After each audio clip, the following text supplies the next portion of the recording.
Voici la célèbre tarte au citron meringuée.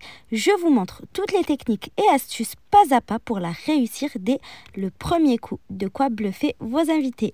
Pour la pâte sucrée, on va mélanger 200 g de farine avec 85 g de sucre glace, une petite pincée de sel. Après avoir bien mélangé les ingrédients secs, on va venir ajouter 80 g de beurre mou.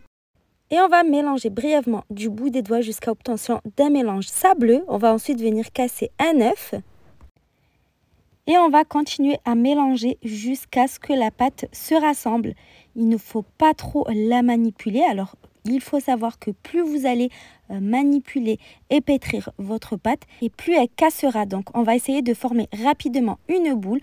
On va ensuite la recouvrir de film alimentaire et la laisser reposer 1 heure au réfrigérateur. Sans perdre un instant, on s'attaque à la crème au citron. On va commencer par venir zester 3 citrons. Alors, je vous conseille d'utiliser des citrons bio non traités. On va ensuite couper 4 citrons en deux et on va venir les presser pour extraire tout le jus. Vous pouvez évidemment utiliser du jus de citron tout près du commerce. Après avoir pressé les 4 citrons dans la casserole, on va venir ajouter les zestes de citron. Dans un bol à part, on va venir casser 3 œufs.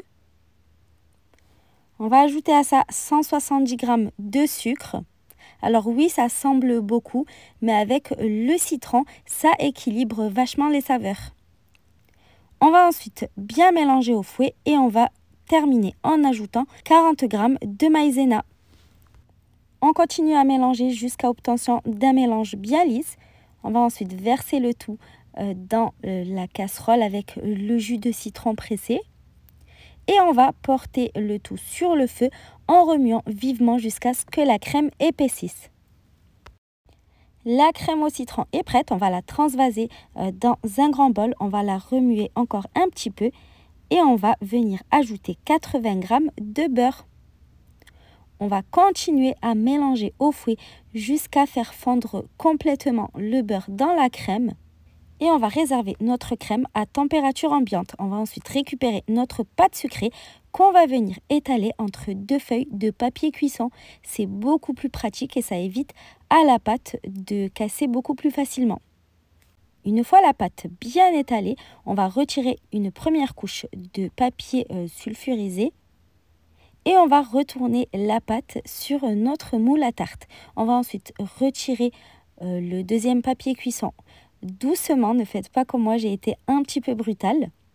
On va ensuite retirer l'excédent de pâte à l'aide du rouleau. On va piquer le fond de notre pâte sucrée à l'aide d'une fourchette pour éviter qu'elle gonfle.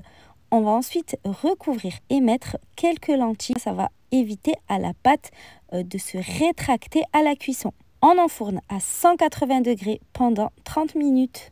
Vous pouvez venir égaliser les bords de votre fond de tarte avant de verser votre crème au citron. On l'étale uniformément dans le fond de tarte. Et on va ensuite lisser la surface pour avoir un rendu bien net. On va ensuite passer à la meringue italienne. On va apporter 160 g de sucre et 50 ml d'eau à 118 degrés. C'est un petit peu technique, mais rien de compliqué, vous allez voir. Pendant ce temps-là, on va monter en neige 70 g de blanc d'œuf, donc c'est environ 2 blancs d'œuf.